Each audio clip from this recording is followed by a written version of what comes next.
misstep in these trades, the sustain will pull them ahead in the lane. They can poke you down, chip you out. The Zoe here is the answer into Scout, and I do think that is going to be dangerous. Scout is monstrous on this LeBlanc, paired up with JJ's Lee Sin. They can attack. A lot of the expectations moving forward into groups. 100 Thieves take down EDG here, shakes up the entire group in an instant. Oh yeah, definitely double comment. Look at mid lane, double ignite, double electrocute, right? So there's going to be a lot of early game action going on here. So if you look at 100 Thieves comp just to finish it off here, if the game is even at 20 minutes, you're probably in a good state. Aatrox, Yumi on 2 items will be able to take over team fights, of course, right? EDG have a lot of single target damage and not as much engage, but they have really good commit. Whereas, 100 Thieves with the team fight, I think Closer has 2 choices right now. Cover lanes, which are probably going to get pushed in, or look for some kind of early gank level 3, because bot lane's really your only pushing lane. It's really interesting because you kind of have these 2 options, right? You can try to like bail out someday in what is going to be a very difficult matchup, or you can hope that FBI and Huhi with double Comet, with likely double Scorch, triple combat sums, can get an edge against Viper and Mako, and then you go down there and you try to slam it home, and you try to play through bot lane and hope that someday can hold on the top side. And we know 100 Thieves are a mid to bot team, so that's probably what they're going to do here. We're going to see Closer start up towards the top side. And JJ will start top side as well, so he wants to match bot side. The 3v3 is in favor of EDGs. At level 4, I think it is in favor of them because of the amount of kind of follow-up and CC that they have together and single target damage. 100 Thieves, just making sure they get the push Closer, again, similar to the T1 game, needs to find JJ. I do agree. I think the only thing that can throw a wrench in the gears is if the 100 Thieves bot lane can already have Viper and Mako poked low with the double Comet, with double Scorch, get them low prior to the 3v3. Because if they're starting at full health, you do not win that. And they are behind them. They're looking for an early start here. They've got 3 combat summons. Viper already cleansing out. FBI now flashing out to safety. Huhi blocking what he can.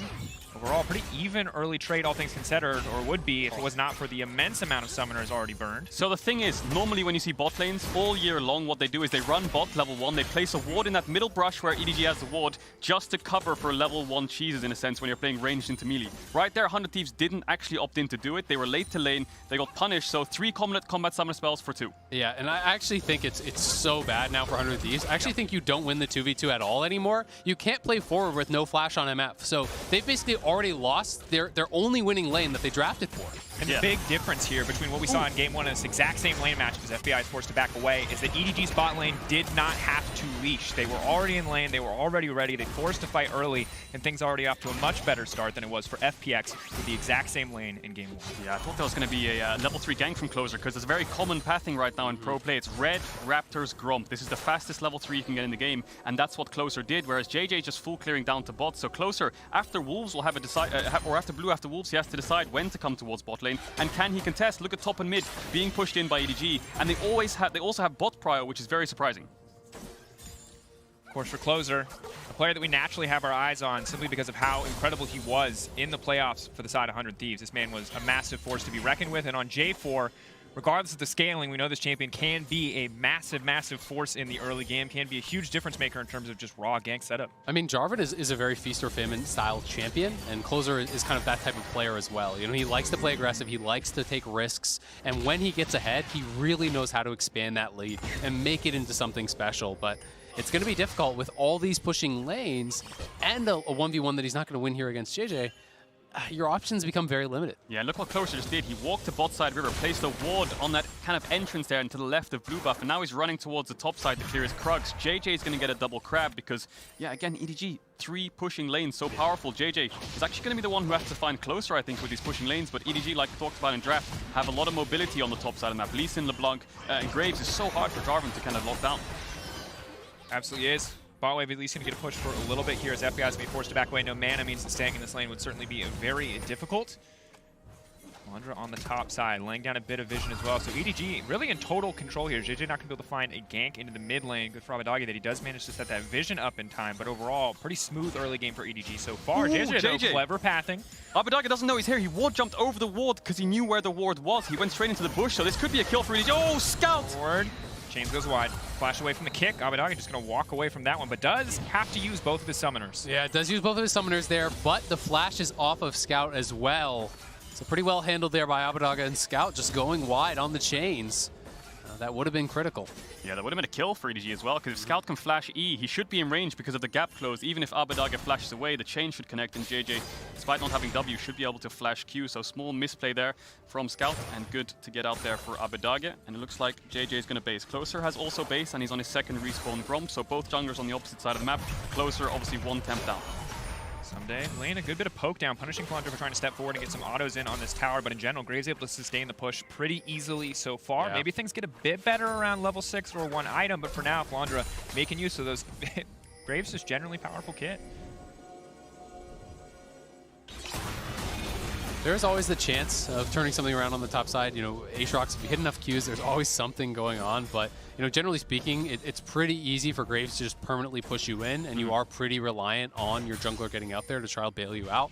Unless Flandre really missteps and starts taking tower shots and these types of things, it's going to be difficult, I think, for Someday to actually get on him and threaten any sort of a kill.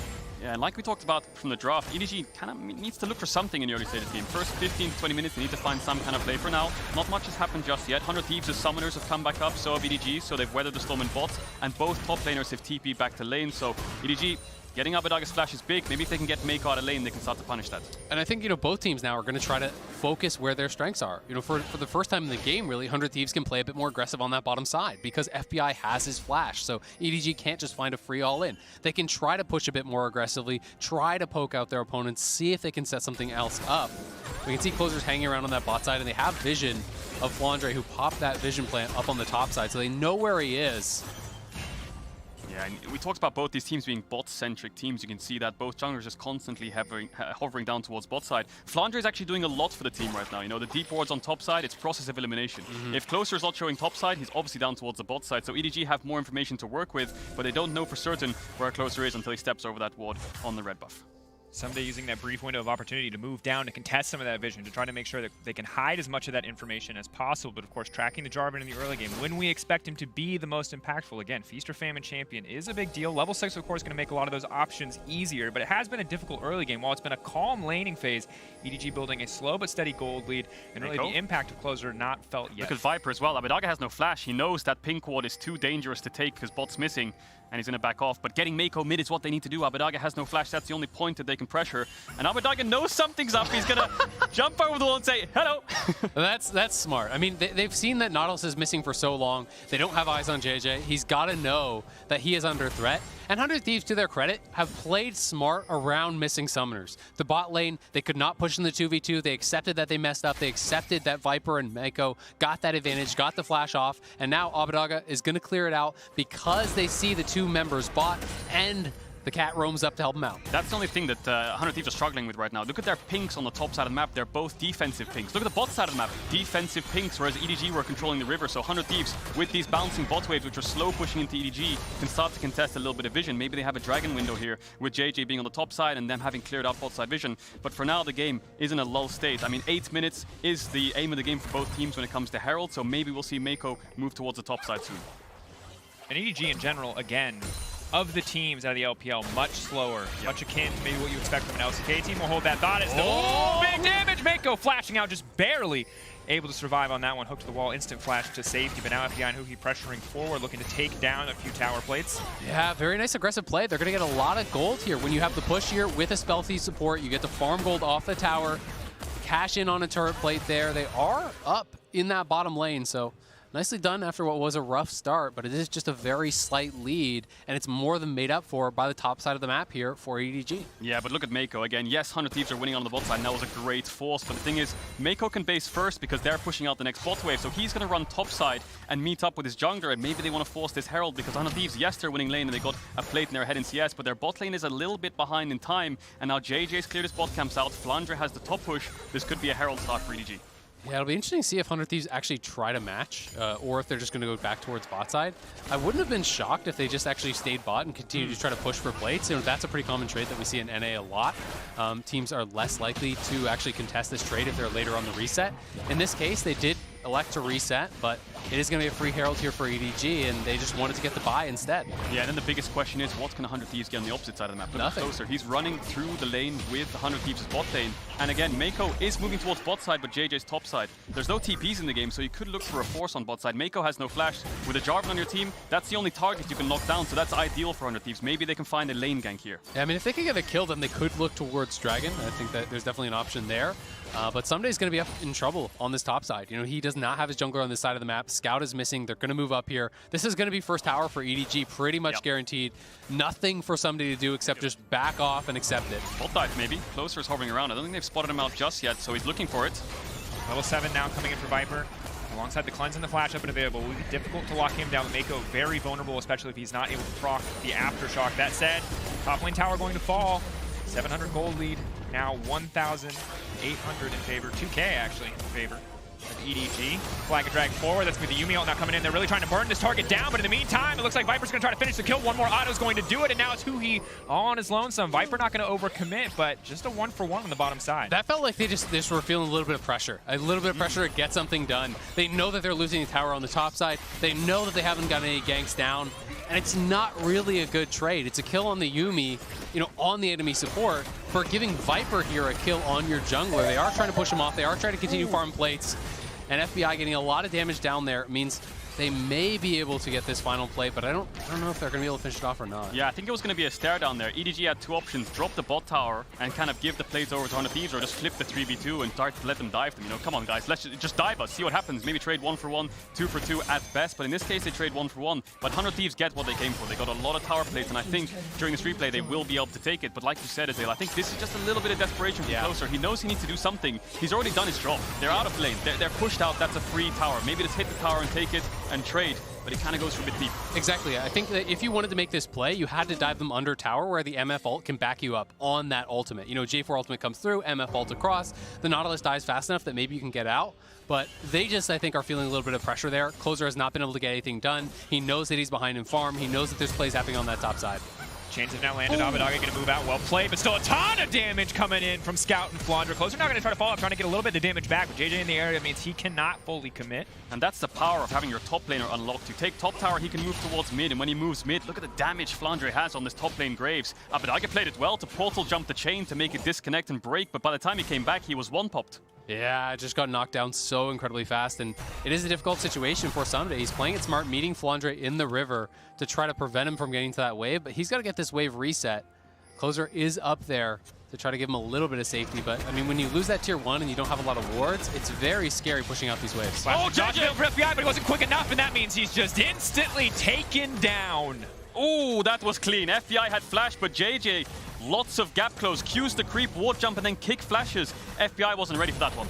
Not at all. And now Viper going to be able to cash in here, getting some more plates, getting some more gold. He is getting very close to his mythic completion. Things looking better and better for EDG.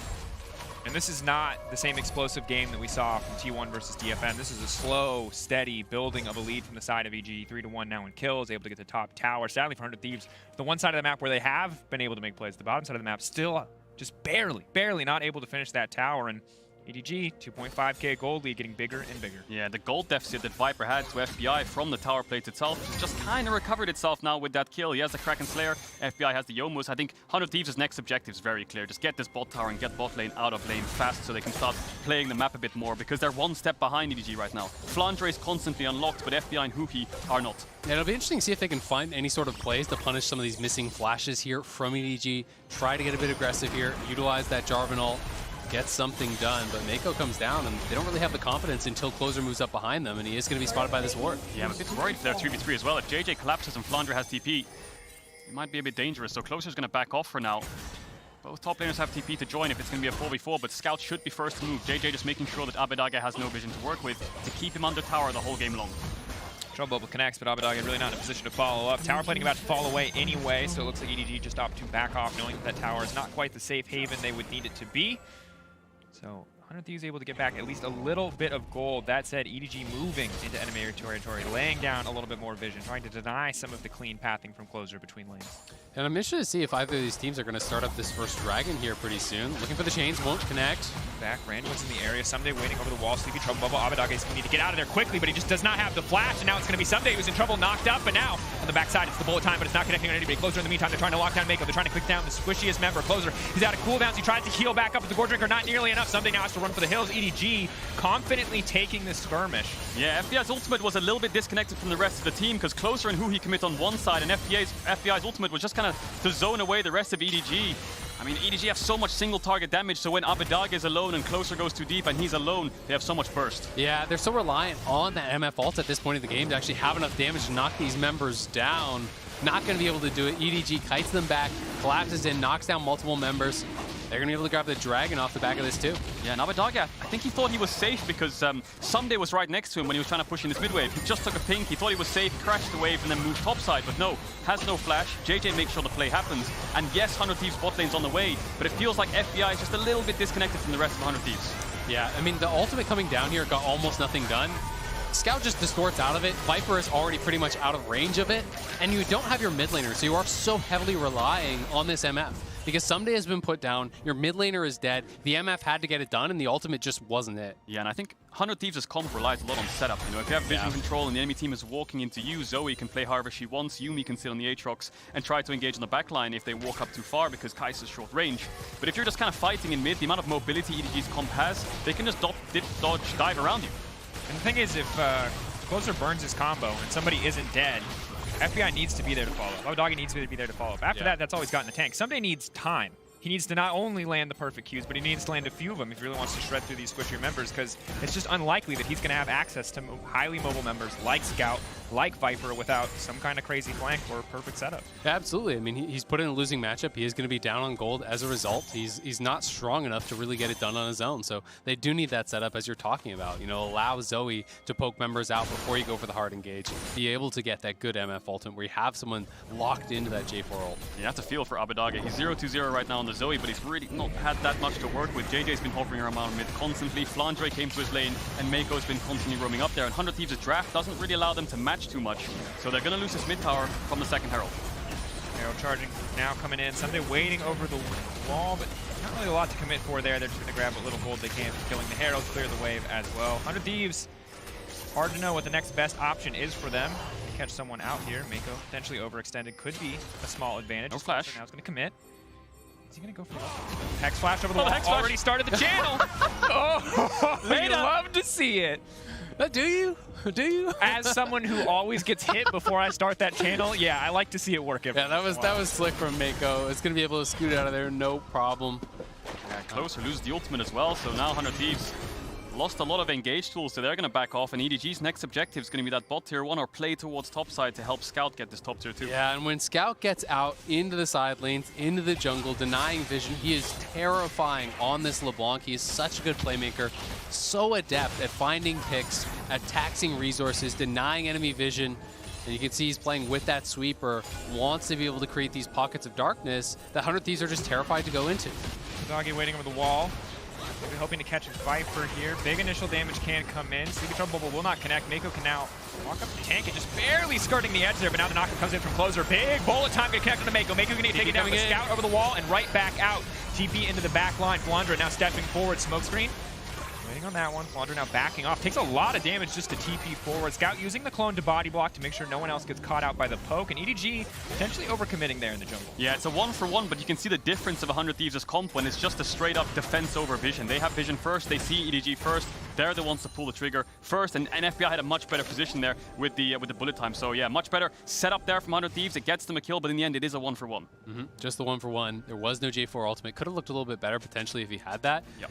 I think Closer is behind enough that I wonder if it's just better to go pure tank from here instead of even go Sterix. You know, just whatever you can to survive. Buy an early stopwatch. Try to be as durable as possible. I don't think he's going to be any sort of a damage threat at this point in the game, and it's feeling like every time he goes in, it's a one-way trip. They had the bubble come down, doesn't quite connect, but they see the angle here as Mako is trying to skirt around the sleeve. Yeah, but the bubble itself made it so it's so hard, yeah, exactly like I said, get away from it. So Mako with no flash dies, and TP comes in from Flandre. Closer dies from overcommitting as well, and Flandre could have not TP'd there. He could have opted into a free bot tier 1, which he was pushing in, take the tower and just push out, but he wanted to help his team, make sure they got out, and that'll be the end of that. So 100 Thieves do have TP advantage. If Someday goes to a side lane and Flandre is matching on bot, they can make a 5v4 happen topside.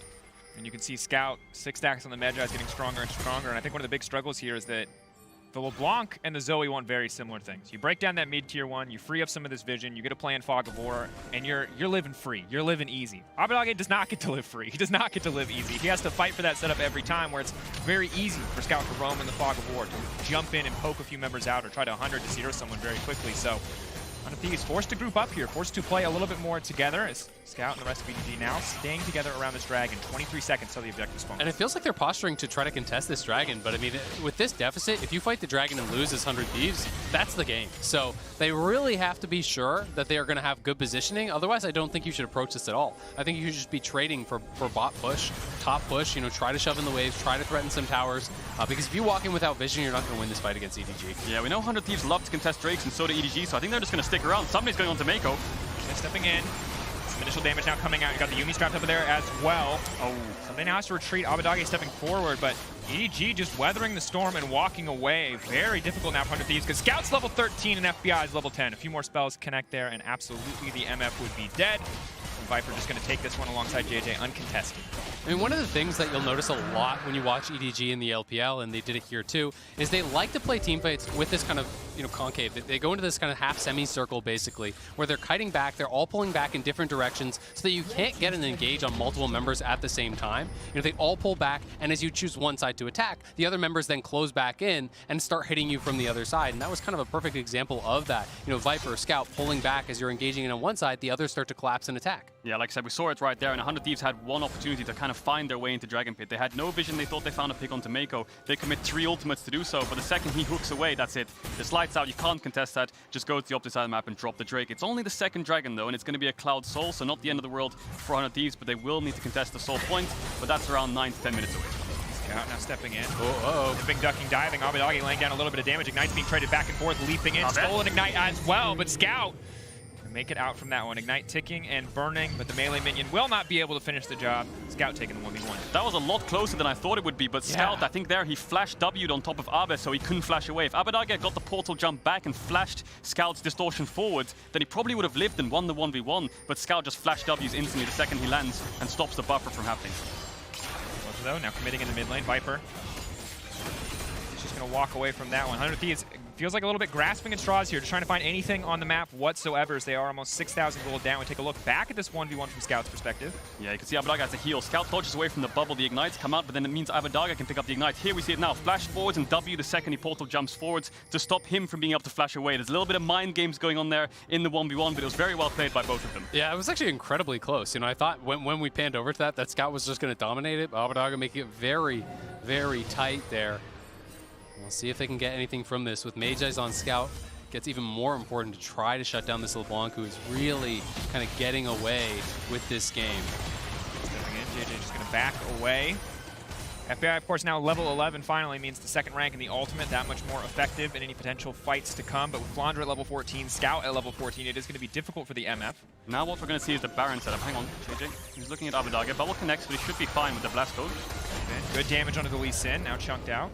So what the EDG are doing now is Flandre pushes out bot and then he moves mid, so that means they have a numbers advantage. Now if Someday doesn't catch bot wave, then they can leave the wave to die, so they're winning out in gold. Otherwise, they can start to force on the top side of the map, and that's how you get the Baron setup. You push in bot and move mid, you push in mid and move top. The enemy team responds to waves, or they respond to you, and that's how you decide what to do next. Seeing it now, 100 Thieves fishing for something, and EDG, again, a team that plays more controlled. Not trying to blow the game wide open, not trying to over-commit. EDG, you can see the LPL average pretty much on the dot. They're not the most aggressive team. They're not the least aggressive team, but they play a more controlled style, and when they build these gold leads, very willing to just slowly bleed a team out rather than blow it all up on a single team fight. Yeah, absolutely. I mean, their team fighting is incredible. They love to play through these objectives. You can expect them to show up for every single one of these dragons, and the pressure is going to be on 100 Thieves to disrupt that game plan, because EDG is happy to play at this pace. They don't feel as though they are under pressure whatsoever. and they're just slowly encroaching into the 100 Thieves jungle, trying to get vision control. We can see the 100 Thieves is trying to contest this. They have lots of defensive banks here, trying to make sure that they have this little line of defense that they can push out from to eliminate wards, to keep eyes on the Baron. But every time you check in there, it does get dangerous, and Flandre is winning on one side, Scout is winning in the other. You're losing both side lanes, and EDG is ahead at the objectives. You can see Flandre moving towards mid, and that means they always have mid push. So EDG just need to find a window. Hang on, Closer's going in. Fully committing now, going to leap onto Viper. Viper immediately going to all back up to safety. FBI is ulted nothing. Mako, though, could still potentially be in trouble. FBI turn of the round of cooldowns. Where's the double up? Where's it going to go? Mako taking a lot of damage here. Closer goes back in with another EQ, but he does get taken down. 1-for-1 so far in the exchange. EDG again backing off. Seeing they've got Flandre on the bottom side, they don't need to force anything. Exactly, they're winning out here already because Flandre is pushing in the minions, taking down the tower, denying experience. 100 Thieves are trying to force to get something. It's a deja vu again, isn't it? You can see EDG walking into 100 Thieves' vision, similar to the red buff area. It's a 1-for-1, but this time the difference is Flandre doesn't TP and respond to Someday. He just keeps pushing, gets the bot tier 2, so they're always winning out on any side of the map because of these pushing lanes. It was a good try by 100 Thieves. The problem is Viper still has both summoners, because when Closer commits the ultimate, he just uses the killer instinct straight out. Exactly. You hit him with the Cataclysm, the immediate ult back. He's out of range of FBI's ulti there. So they try to commit forward. You can see somebody's battling JJ on the bottom of your screen. They weren't aware that Scout was here, though, and Scout over the wall, knocking down Closer there, and back to live, who he's in trouble. Oh, the kitty cat! Season 3 flashbacks, like Faker, one-shot and supports all over again. Here we go. Scout. Easy partner. Needs to sit on someone. This is not the previous game. You really need to be mounted up here, or the LeBlanc is going to one-shot you. Look at Flandre just completed his IE now. He is ridiculously fed. He's a good 40 CS ahead of 10 CS per minute, and that's always concerning when you're looking. You're like, wow, somebody's down 60 CS, but he almost has 10 CS per minute himself. Takes the dragon as well. Now he's moving topside. 100 Thieves fancy something here, but Hui's dead. It's a 4v5. Flandre is matching, and EDG don't really find anything from the pick itself, just a dragon on the bot side. Trouble goes in, zones Flandre away from the fight for a brief moment. Mako could be the one who's in trouble. They're now fully committing onto the Nautilus. Ulti and knockups now coming in. JJ gonna land the kick, but they're waiting on the engage now. Abadaga immediately taken out and off to the side. FBI completely isolated, but Closer trying to save the day. FBI not gonna get hit by the kick. Maybe they can get something done. Huhi now coming in. Sunday goes golden by the brief moment, but there's just too many members standing. Of EDG, run, Huhi, run! There's nothing here for you. But maybe there is. Huhi, the turn, the 1v1 we've been waiting for. Not enough. JJ with the quadra kill. Massive plays from EDG. Huge team fight kicks off, and Huhi arrives a little bit too late, just gives over a quadra to JJ. Viper lives through that whole fight despite being in the middle of everyone from 100 Thieves. And that fight kicked off in such a funny way because Flandre and JJ were debating running through the bubble. When one found the path, the other decided to follow. And so much of it about just Scout and how he's positioning himself, getting behind 100 Thieves. So as they engage forward, their backline is exposed. He lights them up. EDG have blown this game apart. 100 Thieves were trying to hang on for the last 20 minutes. And this feels like that nail in the coffin here, getting the Baron, getting the ace, and really EDG is just monumentally ahead now. Yeah, Scout building towards the Rabbit on Death. 100 Thieves have just been trying to juggle these losing lanes and trying to find some picks in their own vision. But once your own vision is broken, the whole map starts to fall apart. You can see it there. 5 kills straight across to EDG. They lose towers, they lose Baron, and now EDG can get the setup already back on the map. Viper now setting up again alongside Mako. Excited to look back at that in the new Axe Effect replay. Look at the bubble. Look at Flandre and JJ. They're standing like, can I pass that? I'm not too sure. JJ goes, and then Flandre's like, okay, I'll follow. And then the second they engage, Viper dives in. Yeah, I mean, Scout and Viper just into the back line. Really fast flash, actually, there from Abadaga, but the ulti distortion closes the gap. Viper has ulted in as well. The immediate kill on Abadaga really limited any chance they had in there. And you can see on live, TPing in, looking to knock down the inhibs here. Yeah. That was a Mayweather versus Paul moment right there. You know what I'm saying? That was a rough one. Oh, 100 Thieves! One of those champions not meant to fight. Now going forward, Closer though, fully committed for the fight here. Someday healing up a lot in the midst of the action. Has a Yumi strapped to his back. Maybe he can get something back. So far it's just Mako, but Flandre is just too beefy. JJ now dominating EDG, cleaning house here as they move down the mid lane. 100 Thieves slowly but surely bled out of that game. One explosive quadra kill for Elise Sin, and it ends just like that. 28 minutes in, EDG will find their first win of Worlds 2021. EDG dominant first game here, looking good. Coming into the group stage. Really impressive performance here, I have to say, really from the entire top side. I think